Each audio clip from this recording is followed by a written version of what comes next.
Spain के मुमताज businessman Chaudhry कैशन कैरी स्पेन के डायरेक्टर चौधरी इफ्तिखार अहमद अपने गांव घुमटी में कत्ल हो गए। वो बेटी की शादी के सिलसिला में पाकिस्तान गए हुए थे। इनकी बेटी की शादी की तकरीब रवायत मैरिज हॉल डिंगा में हुई। बेटी की रुखसती के बाद जब वो वापस अपने गांव घुमटी पहुंचे तो वो गली में खड़े हुए थे कि 3 नामालूम अफराद मोटरसाइकिल पर आए और इन्होंने चौधरी इफ्तिखार अहमद पर सीधी फायरिंग कर दी। चौधरी इफ्तिखार अहमद को फौरी तौर पर अजीज भट्टी अस्पताल लाया गया, मगर वो जख्मों की ताब न लाते हुए खालिक हकीकी से जा मिले। पुलिस थाना डिंगा ने इनके भाई चौधरी निसार अहमद की मदयत में 3 नामालूम अफराद के खिलाफ मुकदमा दर्ज करके तफ्तीश शुरू कर दी है। चौधरी इफ्तिखार अहमद के कत्ल की खबर सुनकर तारकीन वतन में तशवीश की लहर दौड़ गई। POAF यूरोप के चेयरमैन चौधरी मोहम्मद सलीम लंगड़ियाल, पाकिस्तान मुस्लिम लीग कॉफ स्पेन के चेयरमैन चौधरी इम्तियाज अहमद लूरा, पाकिस्तान मुस्लिम लीग नून स्पेन के सरप्रस्त हाजी राजा असद हुसैन और POAF स्पेन के सदर चौधरी मोहम्मद अमजद थल्ला ने चौधरी इफ्तिखार अहमद के कत्ल पर गहरे दुख का इजहार किया है। इन्होंने एक बयान में DPO गुजरात अली मोहसिन काजमी से मुतालबा किया कि चौधरी इफ्तिखार अहमद के कातिलों को फिलफौर गिरफ्तार किया जाए। रिपोर्ट सईद अब्दाल हुसैन शाह, जस्पा न्यूज, गुजरात।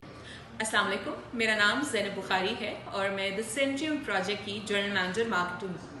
मैं इस वक्त ईगल गेट प्रॉपर्टीज़ के प्रोजेक्ट द सेंट्रियम पर मौजूद हूँ, जो कि बहरिया इनक्लेव इस्लामाबाद के सिविक जोन में ज़ेरे तामीर है।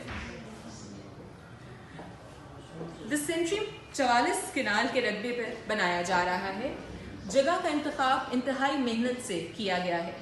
यही वजह है कि आने वाले वक्त में द सेंट्रियम बहरिया इनक्लेव इस्लामाबाद की खूबसूरती में इजाफा करेगा।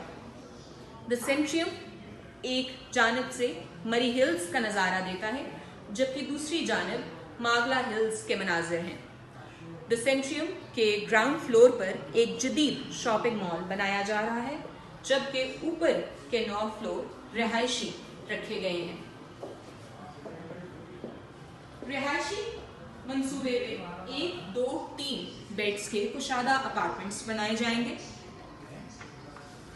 द सेंट्रियम का प्रोजेक्ट 4 साल की कलील मुद्दत में मुकम्मल कर लिया जाएगा, जो कि यहाँ के इन्वेस्टर्स के लिए बेहतरीन मौका है।